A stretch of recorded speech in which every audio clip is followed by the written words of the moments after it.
guys, welcome to 4-H Live today. This is Sean, and today I'm going to talk to you guys about some different ways that you guys can grow your very own produce from things you might have in your own fridge that you bought at the grocery store. We're also going to get into some hydroponics. I'm pretty excited about it. It's going to be a fun time. But first we start off with the 4-H pledge. I have 3 of my kids here. They're going to come up and share the 4-H pledge with everybody.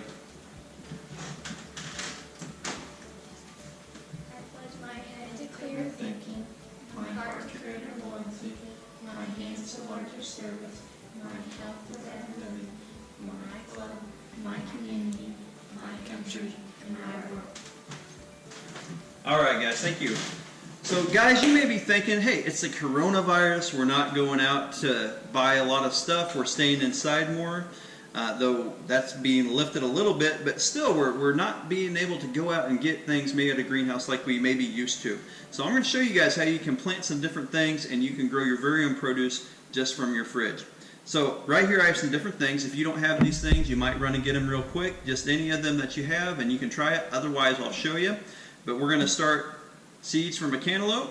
I'm going to show you guys how you can grow your own celery. Potatoes. We can start carrots from our garden, just regular carrots. And here's a tomato. We'll show you guys how to get seeds from that. Some green onions, these work really well. Strawberries, very good. Everybody loves strawberries this time of year. So, alright, so let's get started. First of all, I want to show you guys some different things that we have. One of the easiest things to start are onions. And right here you can see a few different examples that I have. So this is an onion that we cut an end off and we're growing. This is one that had started a little earlier, and here's a fresh one that is just now getting started, but it's got a nice shoot coming off of it. So these are just regular yellow onions like you'd buy at the store. Alright, so I'm going to show you guys. Caitlin, can you see this very good, or do you need to get a close-up of it? You can see it. Okay, so what we're going to do first to grow in the method I like the best, you're going to cut up and cook your food just like you normally would. So you're going to cut your onion, and you're left with this. This you just use. You stir fry it, you saute it, whatever you want to do. So there's your onion. You're going to use this. We'll just set that to the side. But this is the part that I want to show you guys. This is where we're going to get our new plant from. And this is essentially a clone of this current plant. So the first thing you want to do is you want to tear off the skin, because if you don't, it's going to just kind of rot and wither. It's not what we want. Okay? And this is kind of, I'm sure you guys can see that. That's a little messy. We're going to tear that off too. Okay. And the one thing I did is I got the end with the roots. See, this side does not have the roots. So usually your onions are going to have a little start of those, and those will turn into long, healthy roots at the end of the day. Then we're going to get a container. We're just going to fill it up with some water. I like to start these inside. You can start them outside, but I find it works a little better when you have some water in it. And the key is to get those roots just barely covered.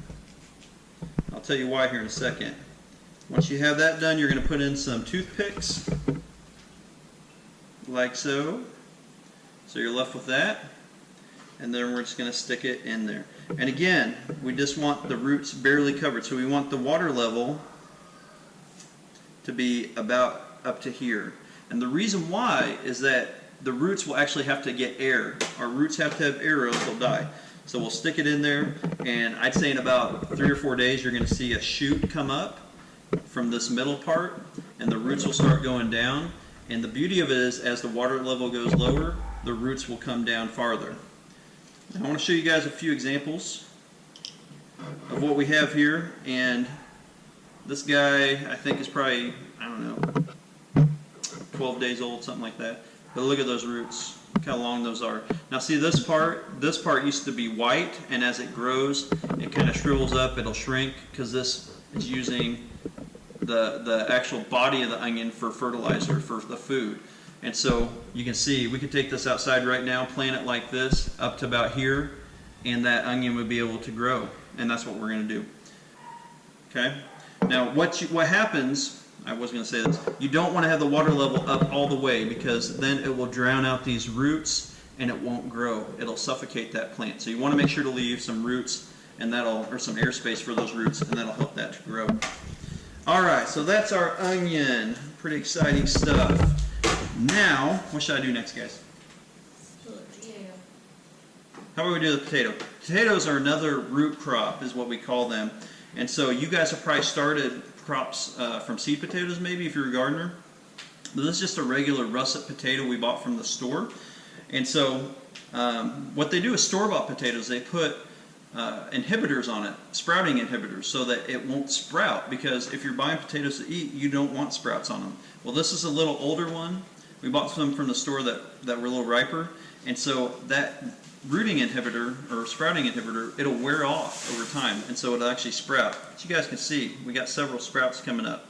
So just like we're planting these outside, you can cut these. So I'm just going to cut that in half, and then same way.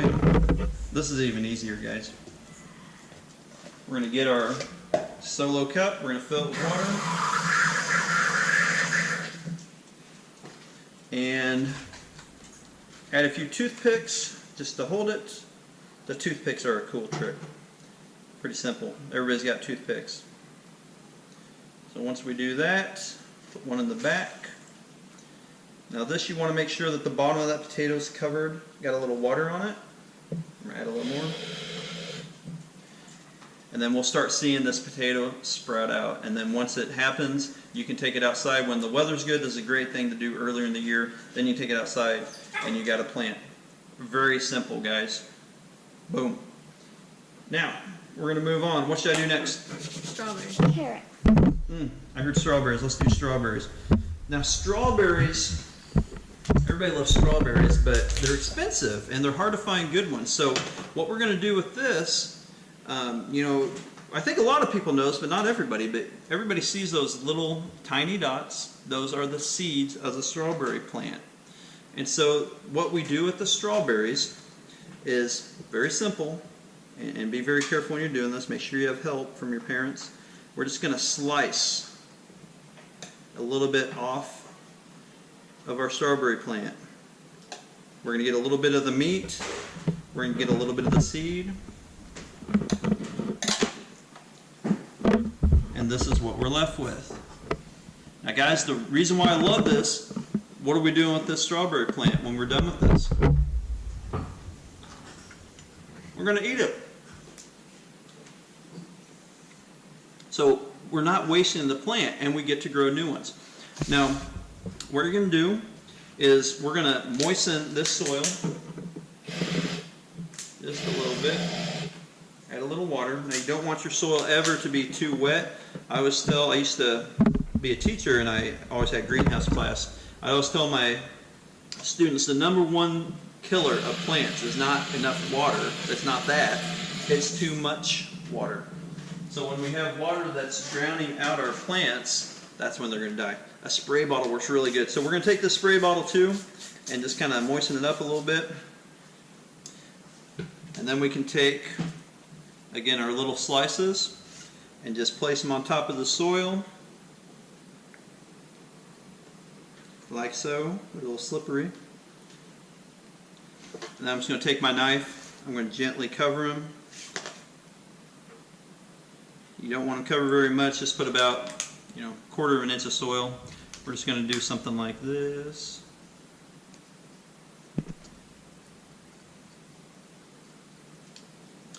And there we go. Boom. We got our strawberries planted. We should have some plants. Now, the one thing I do want to say, guys, is that when you're planting these strawberries or these other plants by seed, like we're going to do this with our tomatoes, the seed varieties, that you may not get the exact variety that you're planting. So if I plant this tomato, when we have our plant grow, it doesn't mean that's what it's going to look like. And that's because some of you guys that show livestock probably know about crossbreds. And most of our produce that we buy in the store are crossbreds. We call them hybrids.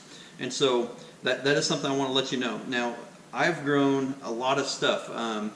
Like there's one year the best pumpkins I ever grew. We got a bunch of pumpkins at the end of the season and we threw them out to some chickens we had.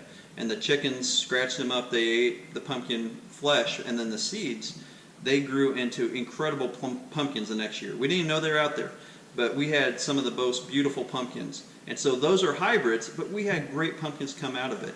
Now, you might plant this tomato, and the tomato you get might be smaller. it might not be as good, but you'll get something.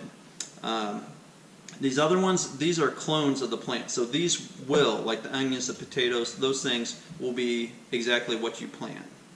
Because you're just basically continuing on that plant. So I do want to say that if you plant an apple, you can take an apple seed and plant that and you'll get a plant, but usually what you get is a crab apple. So if you want a crab apple, it's kind of cool, it's kind of a fun thing to do, but don't expect to have big juicy apples. But you know, might as well try it. What are you out? You're going to throw away the seeds probably anyway, so it's just a cool way to do it. Alright, so there's our strawberry. The next thing, guys, that I want to show you, what should I do next actually? You guys tell me. Cantaloupe. I like your style, buddy. Isaiah says cantaloupe, so we're going to do our cantaloupe. And again, we're not wasting a thing when we do this. So we're going to take our cantaloupe, and just like you would normally be doing, you're going to take your cantaloupe, slice it in half. What's in the middle of a cantaloupe? Lots and lots of seeds. So this is a really simple way to do this. I'm going to show you a trick. Can you guys get me some paper towels or toilet paper, either one? I don't really care. So we're going to take, thanks buddy, we're going to take our seeds, we're just going to scrape them out. Again, we're not wasting anything, this is just extra. And some of you guys may have like thrown old cantaloupe or watermelon or pumpkin outside in the grass sometime, and next year it comes up. I mean, you may have done that too. So this is an easy way to do it. This is a sneaky way I'm going to show you. So we're going to take these and we're just going to spread them out on our paper. Now look at how many seeds are left. I mean, there are tons of seeds left. And look how many I have. I mean, there are tons of seeds on this packet. So we're going to do this. Now, this is the cool part, guys. We're going to take this paper towel, we're going to fold it up, we're going to roll it over, and those seeds are in there. Now, if I didn't want to plant these right away, if I wasn't ready, and you know, a lot of people plant cantaloupes, pumpkins, stuff like that, probably you might start seeds maybe right now. This might even be a little bit early. You're going to plant the plants in May, probably sometime. But you can roll these up, put a rubber band around it, and stick it in your fridge until you're ready to plant them. And it holds them ready. Now here's the cool thing. Let's say you get ready to plant these. We'll get your soil, just like we had before. And this is the cool thing. All you do, you roll them out. Roll them out like this. This is a little long for this particular container. These are just food storage containers that we got somewhere. And then I'm just going to take my soil, I'm not worried about the paper, and I'm just going to gently roll it out over that. Boom! Presto! Easy as that. So now we have our soil, it's rolled out, our plants are in there, this paper towel will biodegrade, and then we're left with beautiful cantaloupe. Alright. Don't forget to water, and we'll spray some water on there. My stream's a little strong in there, that's alright. Spray some water on there, and we'll watch that. We don't want it super wet, but we do want to make sure that it has plenty of moisture. One trick that we have, I'll show you guys what we have going here. These are actually cantaloupe that we planted, what, 4 or 5 days ago? I don't know if you guys can see those, but these are cantaloupe from one that we bought from the store, and look at how nice those are coming up. We got tons of cantaloupe plants free, because we're going to eat the cantaloupe anyway, and we have all those plants coming up really nice. But a lot of people, they buy the greenhouses that are kind of fancy. They have the big dome, and they're kind of costly, and we use those too. But an easy way, just put some of this saran wrap over it. I put this plastic wrap over it. I'll poke a few holes in it, just to make sure that it has air, because these plants are going to need air. And then that way we're not constantly watering and disturbing that soil surface level. Those seeds, we don't want to destroy them or really dislodge them, move the soil off them. So that's a great way to do that. It keeps that moisture in. Gives a little greenhouse effect. It'll make it a little warmer too when you have it in the sun. So there's our cantaloupes from about 4 or 5 days ago. Alright guys, what should we do now? Celery, you guys. I need to see a little enthusiasm, please. Everybody's excited about celery, aren't you? Let's do the celery. Now the celery, this is a lot of people don't know you can do this. And here is some celery that we started. I don't know. This is probably 2 or 3 weeks, probably 3 weeks. It's a little slower growing, but this is again a clone of the plant. You can see it's coming up. It's formed a new stalk. Again, we're not wasting anything. We're still able to use it. So this is super easy, guys. What you're going to do is you're going to take your celery. You're just going to cut off the bottom of that celery. Look at that. Isn't that a beautiful piece of celery? Give me a That was weak. See, I don't know what that was. I want to check your stomach there, buddy. Okay. Again, toothpicks. We use lots of toothpicks when we're doing this. Now, one thing you guys might notice, oops, some of these, I have the glass containers. Now, the problem with that is that the glass containers let light in, and when you have light, you'll have algae growth. And so we've had to change water. You can see on this one there's some algae residue. So these solo cups probably work a little better. If I wanted to do these right, we just didn't get around to it, I'd cover this in construction paper, or you can paint them, and that'll keep the light out and you won't have the algae problems. So I kind of like the solo cups. So there we go. That's all you do. Easy as peasy. You got your water in. Just barely cover that bottom. Let it draw that water up into it. And it's slower growing, but you should start to see some growth after a little while. So that's our celery, guys. Pretty easy. Again, look at all the celery we have to eat. Okay, this is Rachel, and she's made probably, what, 200 or more of these pots. So yeah. She's going to show you guys how you can make a biodegradable pot. You just plant this pot directly in the soil when you're done with it. So, Rachel, go ahead. Okay, so you're just going to take a normal sized newspaper. This one is, I think, 22.5 inches by 11 inches, and it needs to be this big, so I'm pretty sure this is the normal size. And you're going to fold it out so it's open, and then you're going to fold it down because we're going to cut here in this crease in the middle, and you just cut right down it.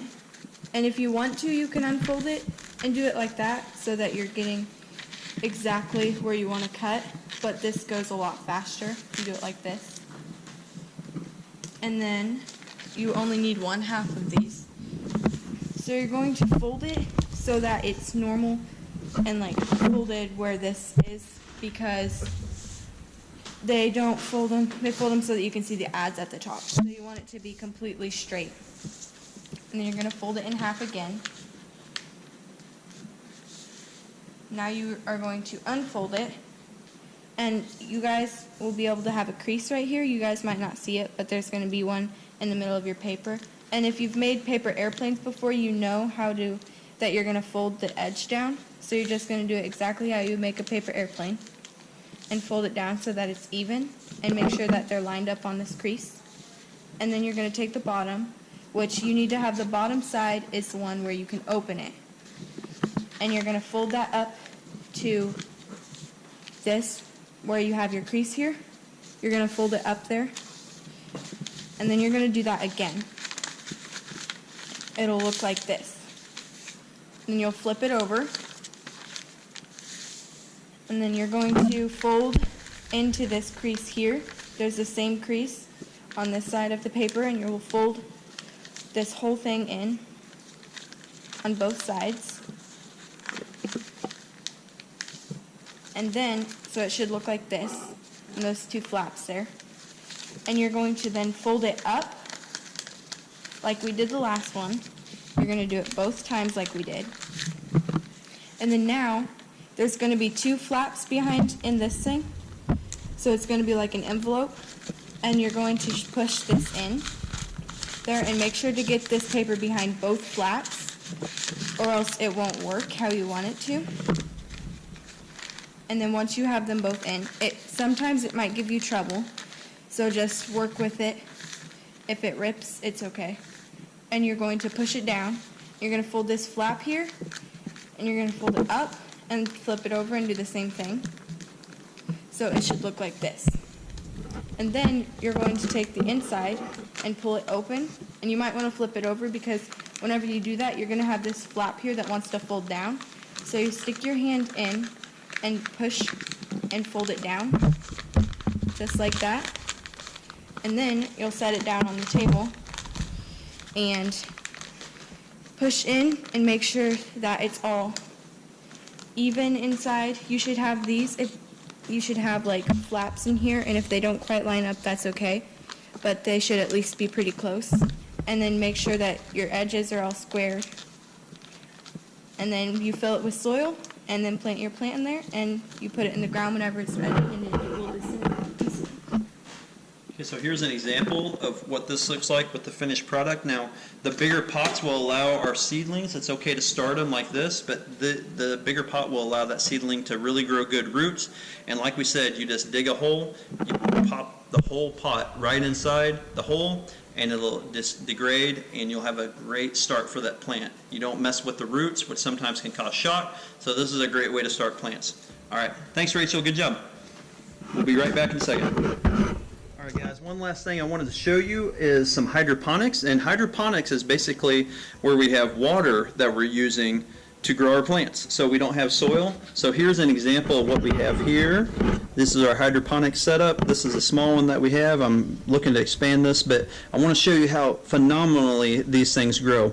Down here I have a little pump, and that will pump up the water, and there's a nutrient solution. It has the fertilizer, nitrogen, potassium, and potash, or phosphorus. Sorry about that. And so that really feeds our plants. So if we look at these plants, they look amazing. These are a lot of tomato plants. Down here we have some leafy greens, some lettuce, some more tomatoes down here. And what I really want to show you guys is the roots though. So this water is constantly running. I mean, look at those roots. Isn't that amazing? So these are very healthy plants. This is something we're experimenting with, but this is an easy system that you can grow. You can also grow the hydroponics, kind of like what we were doing with the onions and those other plants, and you just have to add a fertilizer to it, like a water-soluble fertilizer. You know, Miracle-Gro has one. I use the Master's Blend, if you Google that. So that's a great way to grow a lot of plants in a short area. So that's just something I wanted to show you guys before we go. Here's some other things.